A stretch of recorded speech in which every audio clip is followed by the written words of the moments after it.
Mēbeļu ražotnē Māpilī atkal valda rosība. 9 cehos darbojas iekārtas un strādā 168 darbinieki. Zināmā mērā tas noticis pateicoties 5 puišu iniciatīvai, kur izveidoja pārejas laiku uzņēmumu, kad 2009. gadā nenokārtoto saistību dēļ bankrotēja uzņēmums Laiko. Gāja sarežģīti, protams, bet cerība bija. Pateicoties tā domu biedru grupa, kas sākumā izveidojās kādi 5 cilvēki, vienkārši nolēma, pateicoties varbūt Gintam vairāk, kas vispār tā kā dzenoklis bija, neļāva te neko izlaupīt.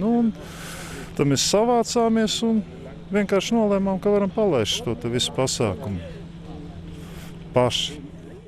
Veiksmi nenovērsās, kā galveno argumentu minot cilvēku resursus lauku ciemata ražotnē perspektīvu saskatīja Dāņu ģimenes uzņēmums Siakvist Industrija. Es uzskatu, ka Latvijā vispār ir vislabākās investīcijas, vismaz nākamajiem 5-10 gadiem. Viss ir atkarīgs no cilvēku faktora.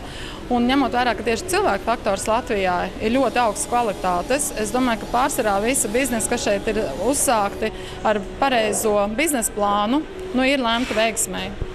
Apskatot rūpnīcu, Dāņu viesus pārsteidz, ka krēsli, uz kuriem viņi sēdējuši Kopenhāgenes lidostā, tiek ražoti Māpilī. Arī pārējās augstas kvalitātes līmētās liektās mēbeles aizceļo uz Dāniju, Norvēģiju, Vāciju un citām Eiropas valstīm. Atceroties, kā cilvēki kravāja ceļu somas, kad tika zaudēts darbs un politiķu plāns par 9 attīstības centriem, pārdomas raisās arī Māpils mēram. Ir jāatcerās vienkārši patiesība, ka migrācija izmaksā ļoti dārgi, un to arī ir atzinusi paša Eiropa un saviem dokumentiem jau, ka ir jāsniedz lielāks atbalsts cilvēkiem tur, kur pēc iespējas tuvāk viņu dzīves vietām.